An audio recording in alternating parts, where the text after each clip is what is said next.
Ikhwani fillah wa atifiddin azanillahu wa iyyakum. Ya. Pernyataan Nabi SAW, ya, 72 di neraka. Apakah maksudnya 70 tersebut pasti masuk neraka? Jawabannya tidak. Ini sudah dijelaskan oleh Syekhul Islam Ibnu Taimiyah dalam Majmu' Fatawa. Bahwasanya hadis-hadis seperti ini namanya hadisul wa'id, hadis yang memberi ancaman, bukan sedang memvonis. Contohnya, Rasulullah SAW bersabda, "La yadkhulul jannata man kana fi qalbihi mithqalu dzarratin min kibar." Tidak akan masuk surga orang dalam hatinya ada kesombongan meskipun sebesar apa? Zarrah. Apa kalau ada orang sombong sini, oh kamu enggak bakalan masuk surga, kita langsung vonis? Jawabannya tidak. Ini hadis ancaman. Karena orang ini bisa jadi punya kebaikan yang lain. Paham? Rasulullah SAW berkata, "Ma asfala minal ka'bain fa finnar." Sarung atau celana yang berada di bawah mata kaki di neraka. Apakah setiap ada orang celananya isbal kita bilang neraka jahanam? Jawabannya tidak. Itu hadis ancaman. Belum tentu orangnya masuk dalam neraka jahanam. Ya. Makanya akidah Ahlussunnah tidak boleh memvonis seorang dengan neraka, tidak boleh. Kecuali ada nas yang tegas. Ya, tapi kita katakan orang ini meninggal contoh dalam kondisi berzina, pasti masuk neraka? Belum tentu. Padahal terlalu banyak dalil bahwasanya orang berzina di neraka jahanam. Tapi kalau kita tunjuk orang ini pasti masuk neraka, belum tentu. Karena di surga, di akhirat ada namanya timbangan. Orang ini mungkin dia mati berzina, tapi mungkin dia berbakti kepada orang tuanya. Mungkin imannya kuat, mungkin yang lainnya, mungkin dia tidak pernah berbuat kesyirikan. Nah, kita nggak tahu gimana timbangannya di akhirat. Tapi kita bilang perbuatannya perbuatan yang bisa mengakibatkan masuk neraka jahanam. Allah berfirman, kata Ibnu Taimiyah bahwasanya hadis iftirakul ummah tentang 70 di neraka tidak lebih besar daripada firman Allah Subhanahu wa taala, tidak lebih ngeri daripada firman Allah, "Innal ladzina ya'kuluna amwalal yatama dzulman, innama ya'kuluna fi butunihim nara wa sayaslawna sa'ira." Sungguhnya orang-orang yang makan harta anak yatim dengan kezaliman, harusnya dia olah harta anak yatim, maka dia ikut makan dengan cara yang zalim, berlebih-lebihan. Innama ya'kuluna fi butunihim nara. Sungguhnya mereka sedang makan api dalam mulut mereka. Wa sayaslawna sa'ira, dan mereka akan dimasukkan dalam neraka jahanam. Apakah kita memvonis setiap ada orang ikut makan harta anak yatim dengan cara yang zalim pasti masuk neraka? Jawabannya tidak. Jadi, jangan sampai terpikir oleh kita kalau ada kelompok yang mungkin kita katakan dia keluar dari Ahlussunnah wal Jamaah pasti masuk neraka? Jawabannya tidak. Tapi hadis ini mengancam bahwasanya perbuatan mereka dosa. Mereka membuat bid'ah yang membuat mereka terlepas dari Ahlussunnah, perbuatan dosa, karena perbuatan tersebut terancam dengan neraka jahanam. Taib.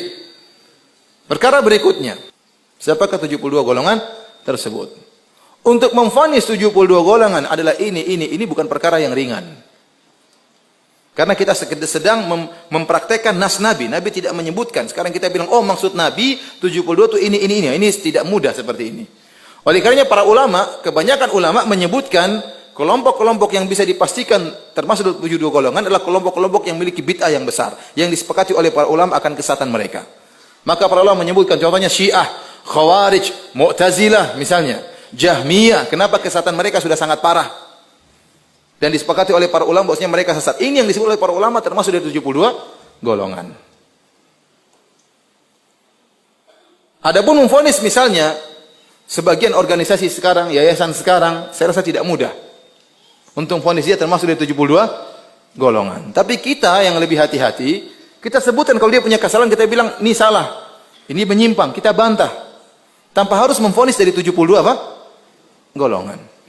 Saya punya kisah lucu, ada waktu itu di Sorong ada orang baru ngaji ya, masih muda, masih SMP kalau nggak salah. Ada suatu torekoh di sana. Torekoh tersebut anggotanya semuanya orang Bugis. Ya.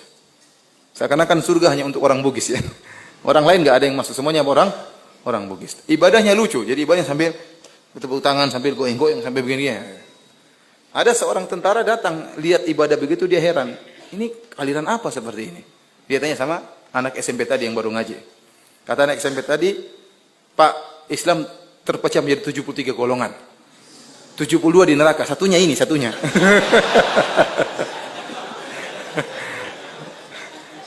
Saya rasa tidak mudah untuk memvonis. Dia bilang dia salah, dia ini, tapi untuk memvonis termasuk 72 golongan tidak mudah ya Pak. Oleh karena kalau kita mau benar-benar menghitung kelompok-kelompok dalam Islam lebih dari 72. Lebih kan, di Indonesia saja berapa model motorikot, berapa ini model berapa, yayasan berapa. Terus mengklasifikasi mana ahlus sunnahnya, mana tidak mudah maksud saya. Ya. Tapi lebih mudah kita menyebutkan ini salah, kita bantah itu lebih mudah. Karena itu pasti salah. Tapi kalau memvonis dia termasuk 72 golongan atau tidak, sangat susah, sangat tidak mudah. Oleh karenanya para ulama tatkala menyebutkan dalam buku-buku maqalat mereka, jadi ada ulama menulis buku-buku tentang 72 golongan yang menyimpang. Ya. Mereka menyebutkan firqah-firqah yang besar, yang disepakati kesesatan mereka, seperti Syiah, Khawarij, Mu'tazilah, Jahmiyah. Paham? Adapun yang kesalahan kecil tidak dianggap oleh mereka. Ya. Tapi yang dimaksud kelompok kesalahan besar yang mengeluarkan seorang dari jalan Ahlus Sunnah wal Jamaah. Ya.